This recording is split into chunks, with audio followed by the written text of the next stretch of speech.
God's way of saying thanks. And God loves the poor, but that doesn't mean you have to fight Coach. And my favorite law, as long as God knows the truth, it doesn't matter what you tell your customers.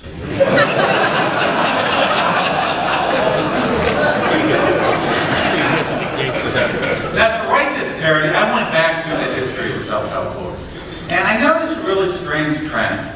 From Ben Franklin up through the Victorians, the self-help books would stress perseverance and hard work. You know, they would have maxims like "genius is patience." But then the modern books started offering quick fixes, and they started preaching self-esteem and a feel-good philosophy with a rhyming slogan: "Believe it, achieve it." Deepak Chopra offered something called the law of least effort. I'm going to quote it for you verbatim. "Ultimately, you come to the state where you do nothing and accomplish everything." Well, I guess it worked for him. But to me, it seemed to have been this strange backward evolution, that the Victorian books were smarter than their descendants. And I wasn't sure what to make of this until I started writing a science column for the New York Times, and I met Roy Baumeister, the social psychologist with whom I ended up writing Willpower. Roy had been an early leader in the research into self-esteem, which showed that people with more self-confidence tended to be more successful. But then, Roy realized that the researchers had it backwards. Self-esteem does not lead to success. Rather, success leads to self-esteem. Winning the Nobel Prize will make you feel pretty good about yourself. But feeling good about yourself will not get you to Stockholm. If it did, Donald Trump would be there every year. When Roy looked at dozens of personality traits, he found that only one of them predicted how well a student would do in college. It was not self-esteem. It was self-control. And self-control, it predicted college grades even better than SAT scores or IQ. And it predicted lots of other things too, as researchers found when they looked at people throughout their lives. I'll give you a quick summary of 2 decades of research. However you define success, whether it's in your career, in school, in your home life, in your family, it tends to correlate with 2 qualities. One is intelligence, the other is self-control. And researchers still, they're trying, but they haven't been able to do much about intelligence. But they have discovered how to improve self-control. They have rediscovered the concept of willpower. Scientists used to dismiss willpower as this kind of quaint metaphor invented by a bunch of uptight Victorians who like to think there was some sort of steam engine inside your body that enabled you to resist temptations like, the sight of a woman's ankle. And it seemed really fanciful until Roy Baumeister decided to test the metaphor. And he did this by instructing some students to skip lunch and come to his lab later that afternoon. He told them that they were going to be in an experiment about how they tasted food. And of course, this was a lie. Psychologists never let the guinea pigs know what the experiment's really about. So these students showed up. They're hit with the aroma of freshly baked chocolate chip cookies. And there's a plate of warm cookies right in front of them on the table. And then right next to that plate is a bowl full of radishes. Some of the students, the luckier ones, get to eat the cookies. But some of the students are told that they are in the radish condition. No cookies for you, but have as many radishes as you'd like. So, to maximize temptation, each student was left alone in that room with the cookies and the radishes, while the researchers watched from behind a hidden window. And the poor kids, these poor hungry kids in the radish condition, they clearly struggled. They would gaze longingly at the cookies. Some of them would pick them up and smell them. But they managed to resist the temptation and they didn't eat them. Then afterwards, they were given some puzzles to do. And the students thought this was a test of their cleverness. But in fact, these puzzles were unsolvable. The real test was to see how long they would persevere at it. Now, the students who've been able to eat the cookies, they would typically work away for like 20 minutes on the puzzles. But the ones in the Brattis condition, those poor souls, they gave up after just 8 minutes. That's less than half the time. That is a huge difference by experimental standards.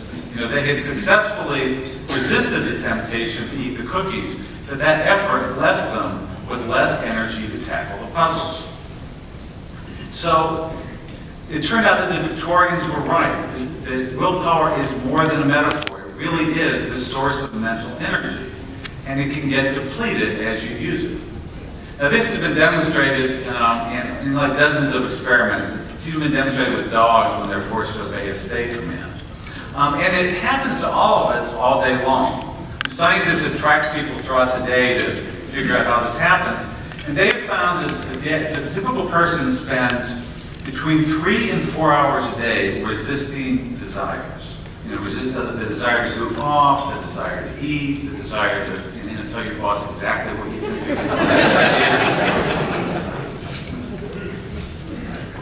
And that's not the only way that you deplete willpower. After Roy's cookie experiment, one of the young researchers in the laboratory came in after she had spent an evening with her fiance with that dread process of going through the bridal registry and figuring out exactly which towel and which place setting they were going to do.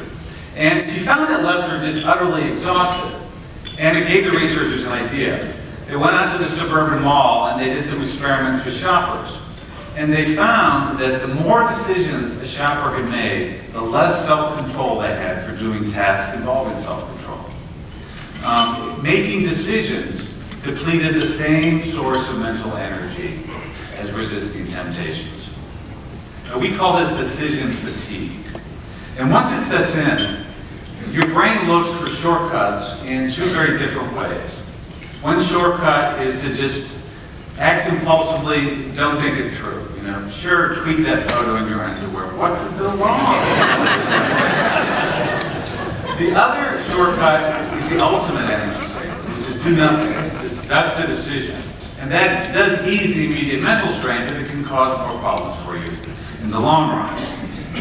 Now, decision fatigue is worse than ever today because we all face so many little decisions all day long. Which email to open, which one to respond to, which website to visit, which phone call to return. You can't deal with them all at once.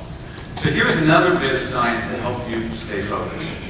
It's based on something called the Zeigarnik effect, which is based on a young psychology student at the University of Berlin named Bluma Zeigarnik.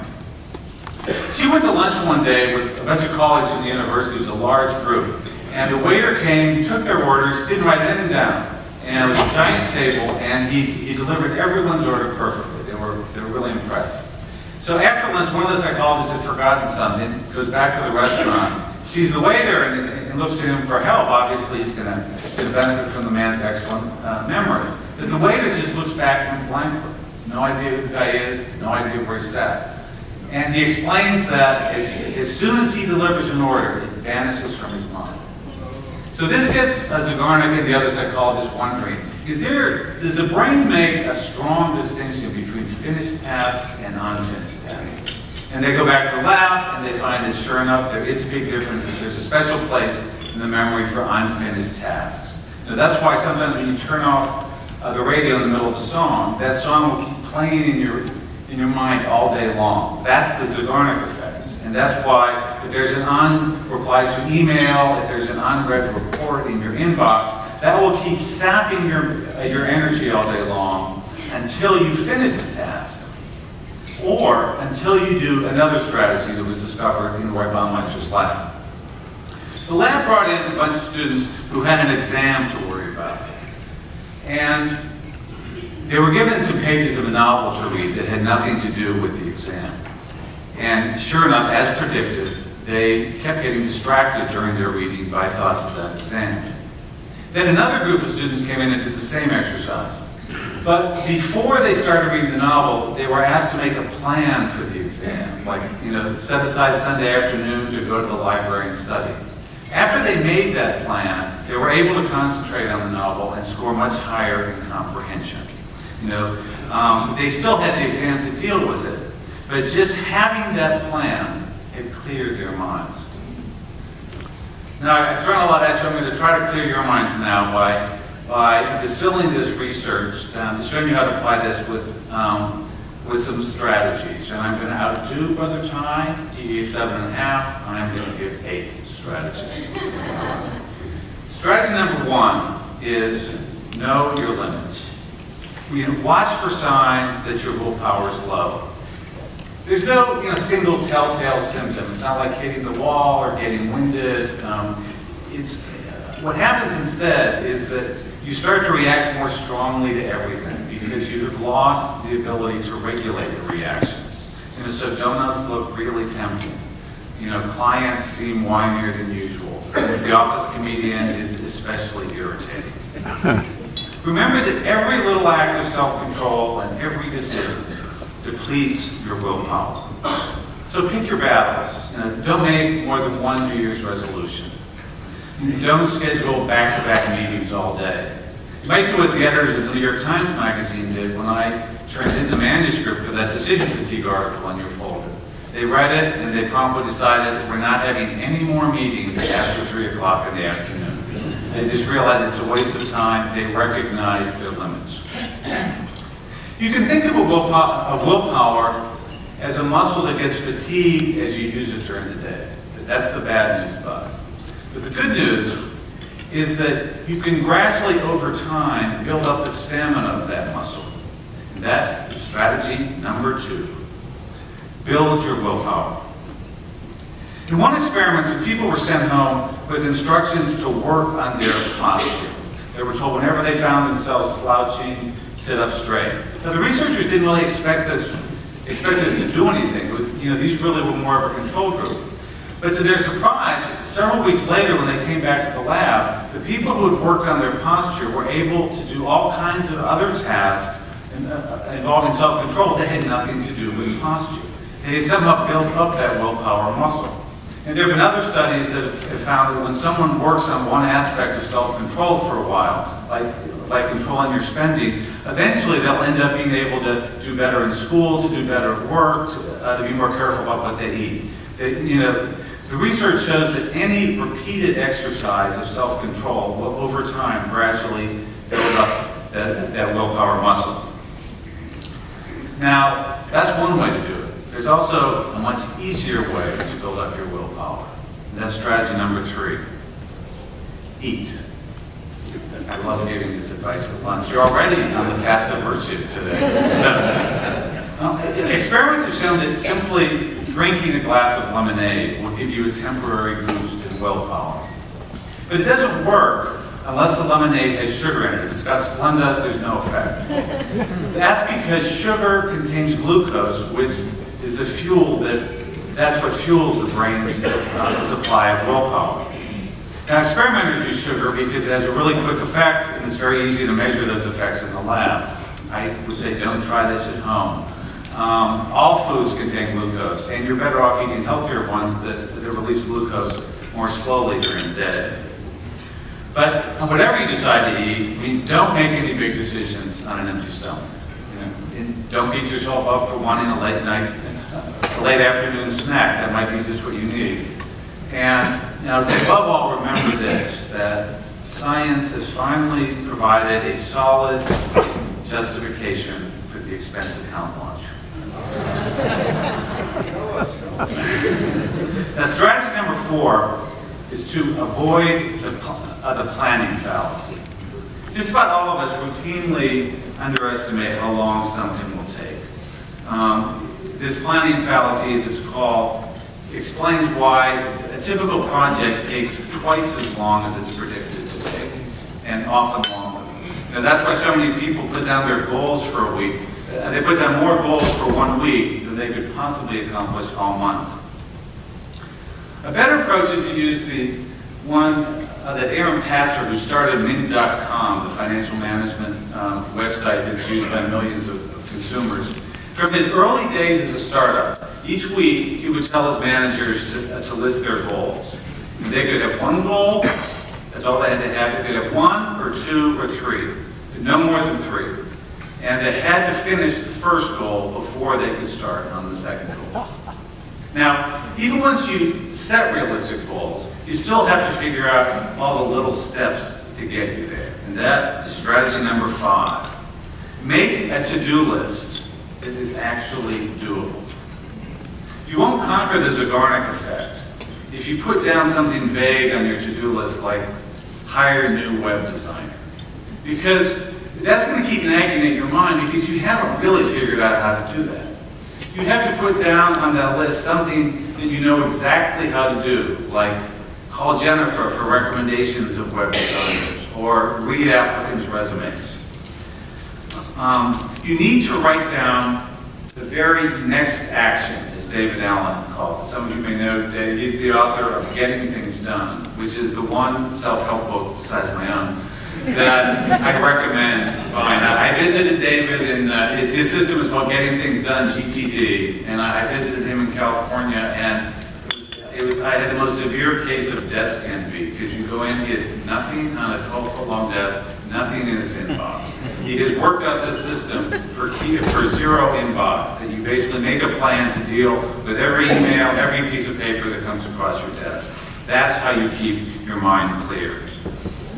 Now, once you do that, you can focus on the next strategy, number 6. Keep track. Monitoring your progress toward a goal is just as important as setting the goal itself. I mean, it's essential to any kind of self-control. If you want to control your spending, keep track of it every week. If you want to lose weight, get on a scale every day. That's one of the few clinically proven ways to shed pounds. Strategy number 7 is what I call the nothing alternative. It was inspired by Raymond Chandler, the detective novelist and screenwriter. He turned out masterpieces like The Big Sleep by going into his office every morning and following 2 simple rules. A, you don't have to write.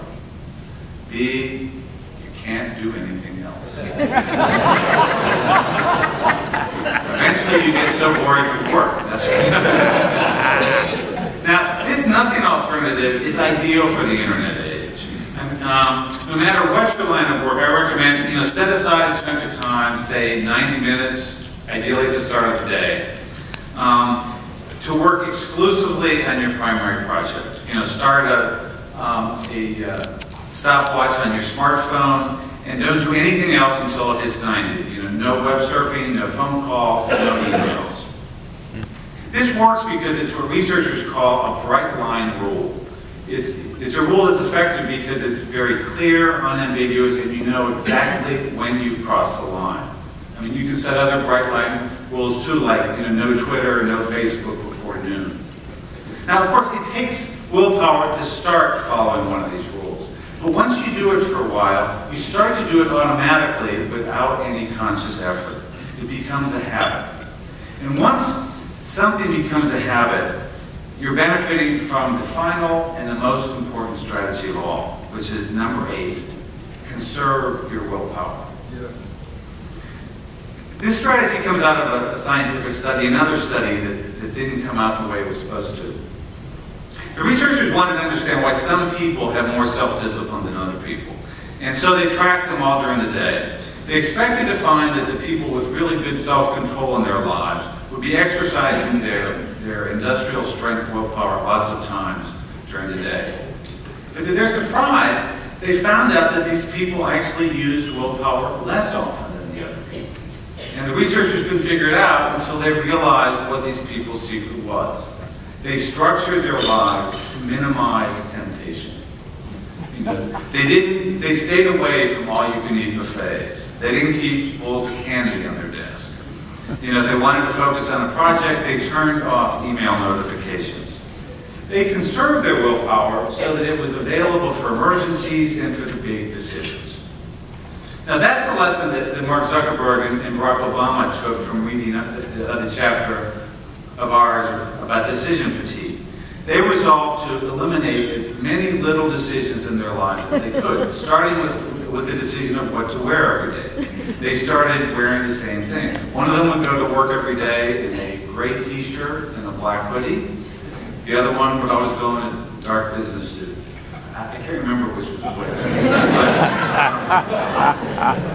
President Obama also, he stopped making any decisions about what to eat. He left that to the White House chef, or I imagine Giselle had to say too.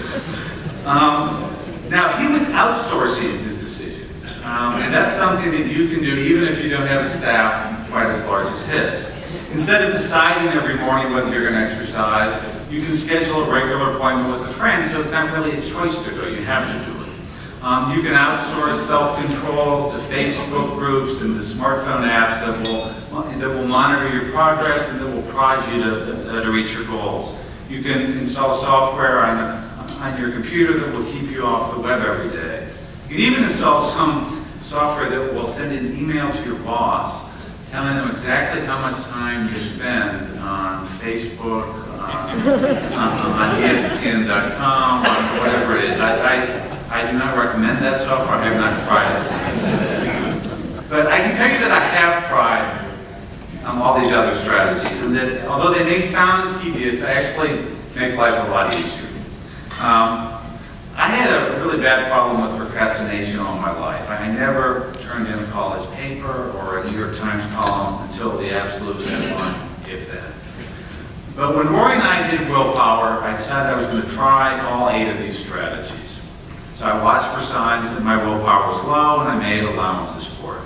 I tried, little exercises to slowly strengthen willpower. I didn't try dealing with big problems on an empty stomach. I set just a few goals, and I kept track of my progress. I'd make myself write down at the end of the day exactly how many words I'd written. Sometimes that number was negative. It was kind of depressing. But I made specific to-do lists, and I cleared my inboxes. And I blocked out time to do nothing but write. I conserved willpower by eliminating as many little decisions as I could.